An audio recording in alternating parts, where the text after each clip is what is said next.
datang kuari diberitakan orok-orok para raih geus moal aya deui bakal neruskeun Palestina di mana horeng pemuda jeung pemudi beak dibom ka dituna geus moal aya nu ngalanjutkeun deui bohong kabohongan kumaha nu biasana tilok anakan ngadadak anakan nu biasa reuneu hiji eta mah aya aturan opat sakalinya lahir ka kawasan Allah Subhanahu wa taala kumaha eta Jihi, kuari mah 2, 4 anakan teh ngajuru. Bahkan leuwih dahsyat deui di urang can kawin ge anakan. Eta leuwih dahsyat di urang mah, khariqul adat tah mah budak. Ngan nu di ditu mah sorga, nu di dieu mah jahanam tah mah tuh. Tuh, eta kamonesan Indonesia leuwih tibatan di Palestina. Palestina ona mah anakan aya bapaan. Di urang mah eueuh. Geus model da pokona Indonesia mah. Mantak Amerika resepkeun model amat cek ini. Tuh. Nauzubillah min zalik wa min zalik. Nya kuari berita ISIS. Luar biasa. Datang ke Muringkak Bulu urang teh. Nah, ieu mah sakadar bae. ISIS eta adalah prajurit Osama bin Laden.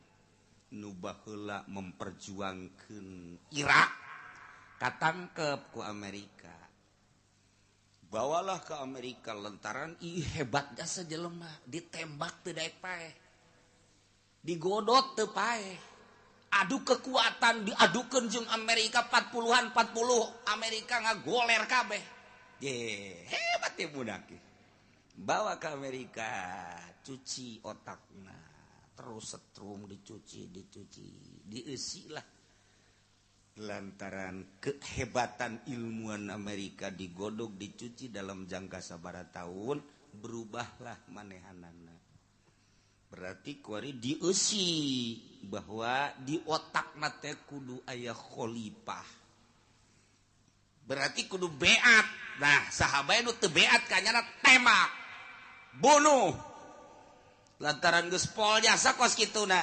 dikencarkeun nyeun lah organisasi Amerika teh ngaranna ISIS eta teh bahasa Inggris di urang mah lain ISIS ice ege jadi hampir sarua tah nulis ISIS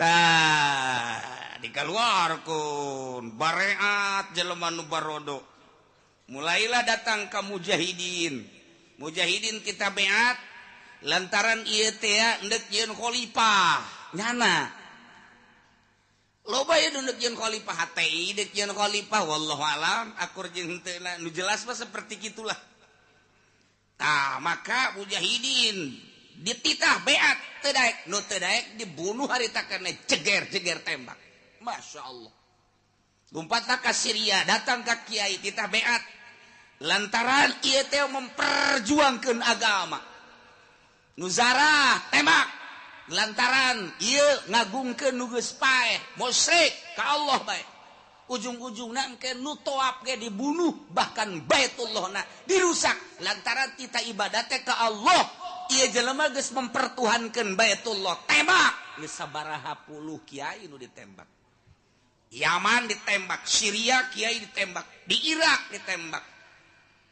Hebatna Amerika teh kos kitu teh yeun ISIS. Atuh sababaraha mujahidin geus katembak, mungkin ratusan. Resahlah di Timur Tengah. Cuman cek ahli politik, kok dimunculkeunna ketika Israel terdesak sih? Urang mah teh nyahokan berita teh ngan saukur Palestina bae.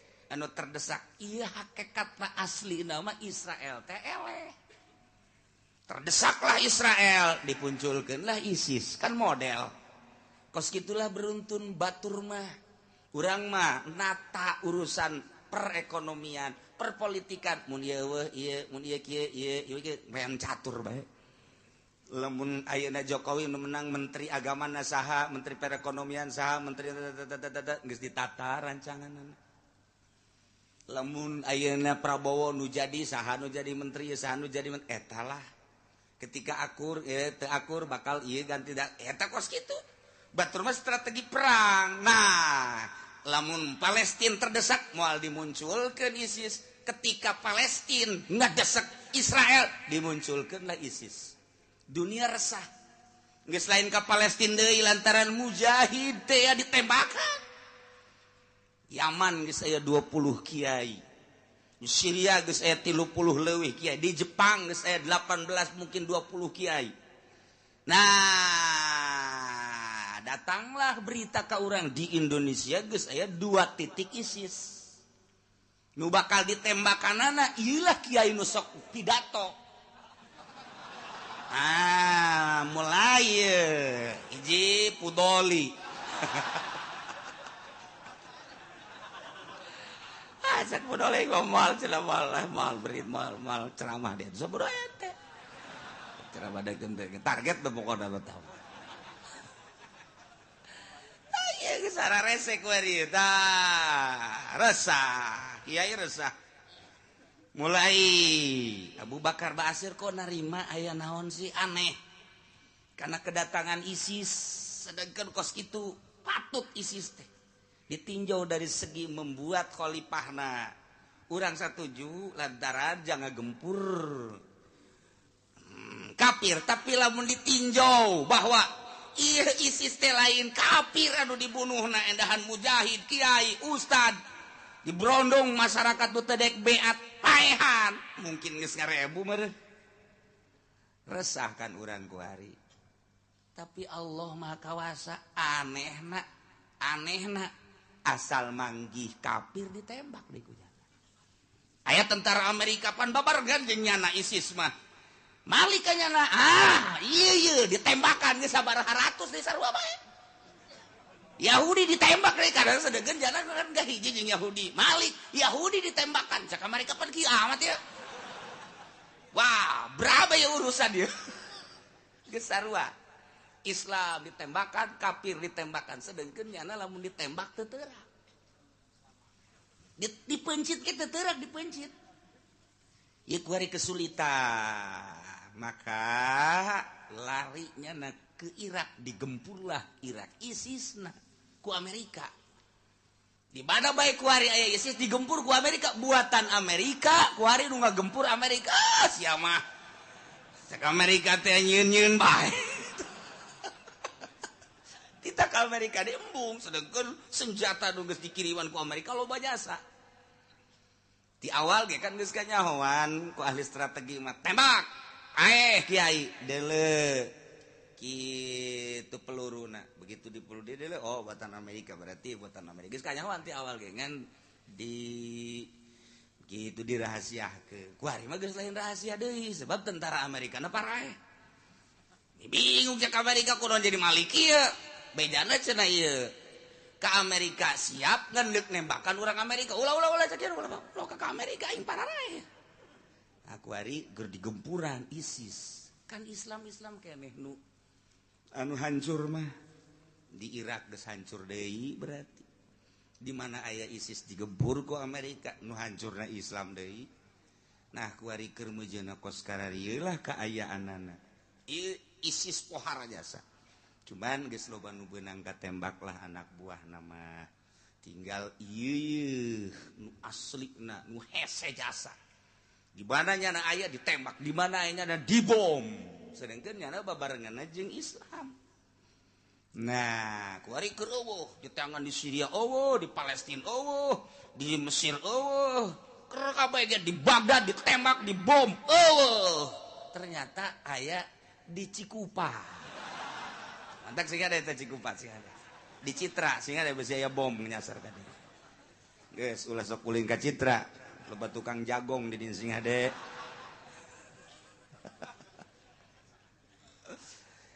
Cerita karamean dunia seperti eta ieu secara global mah seperti kos kitu. Palestina teh terus-terusan kuari dek ngahajar Israel. Lamun carita hawa nafsu mah geus tanggung, ngeun lain carita hawa nafsu, carita memperjuangkeun. Kuari geus kadesek Israel teh aya. Ndu paehna ribuan sarua bae. Sadegeun nya mah pan saeutik. Jadi kuari aya sisa-sisa ada saya tiga, aja salah letres deh.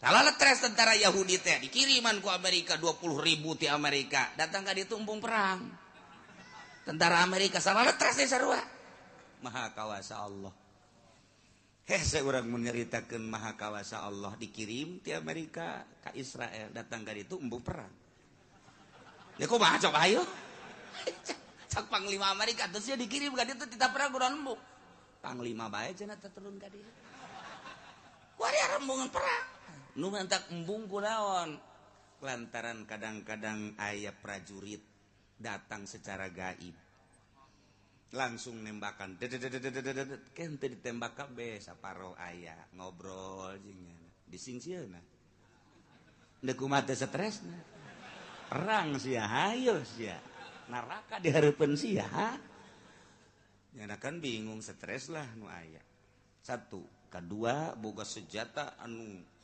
2 kilometer leuwih bisa nembus ye Palestina aneh 2 kilo geus tenang-tenang we kieu tentara Yahudi teh dihajar ti jauh cep golepak coba cek nu sejen ti pan ieu jauh amat ternyata diberitakeun bahwa sejarak 2 kilometer lah ieu penembakna ye enjana keur kikian-kikian goler deui cek babaturan atuh inggung mah hayu stres lumpat deui ye teh batak salah letres kabeh mantak masya Allah di ditu mah stres ge perang di urang mah stres teh ditinggalkeun ku pemajikan stres sarua bae Waalaikumsalam dari mana mas baru cenah kula ti anu kunaon ieu ka dieu manta cai kiai kunaon pamajikan kula milu mudik cenah teu bebeja deui wah stres ku hari pamajikan anak milu mudik jeung batur tanpa bebeja ka salakina bodoh teu lalaki kos kitu pamajikan milu mudik jeung nu sejen kawin 3 sakaligus yo peleran sama budak lo ayo jejerkeun pamajikan datang tah simana sia milu mudik jeung sa nyata aing 3 geus kawin deui tah geus stres kan pamajikanana 2 stres salaki dan suami stres duanana macem-macem sebab stres. Nah iya sepanjang Ramadan kemudian Syawal urang mah ngeunah dahar ngeunah nginum ngeunah sare mudik ka Jawa Tengah Jawa Timur nu kaseberang balik deui ka dieu di batur mah keur mempertahankeun sejengkal tanah supaya ulah beunang ku Yahudi para raeh anak incuna jol bae kamari tanpa diundang orang Palestina datang ka dieu pan model eta aja bangunna tenang we nyaritakeun perang ya perang mah biasa bae cenah syuhada yang telah gugur sudah duluan ke surga caknya yang di Indonesia mah yang menonton belum tentu ke surga je beneran sih yang ngomong ya tenang dek daun teh jadi orang Palestina ka dieu dititah ku guruna teu sambaragat jada boga guruna di Mesir boga guruna di Afrika boga guruna di Palestina di ditu nu guru kahiji Palestina kedua Mesir tilu Afrika kaopat aya di Indonesia kemudian masih kene aya di Yaman mantak engke nyana bakal ka Yaman ka guruna deui nah ieu datang ka dieu titah nempo nyana ku guruna sarua diantarkan embung jangan mah kedatang ka dia sorangan balik sorangan wallahu alam Palestina apakah deket pengodokan ya orang itu tahu misteri ya tamu wallahu alam atuh buahnya buah henteu teu nyaho urang mana di mana cicingna di mana dumukna guruna ditanya saat teu ngamejakeun rahasia cak jana tuh engke bakal datang deui ka dieu cek jana kumaha diperintah ku guru urang teu ka Palestina tapi urang Palestina nu ka dieu aya naon di Palestina teh aya Libanon terkenallah Lubnan gunung Lubnan eta teu terlalu luhur di dinya lah perkumpulan para aulia Allah sadunia setiap ayana naon kumpul nunggu perintah ti Gusti Allah nempetak perang Palestina ku ari mun ku urang dijabarkeun loba kaanehan geus puguh bom-bom anu ditikrek-tikrek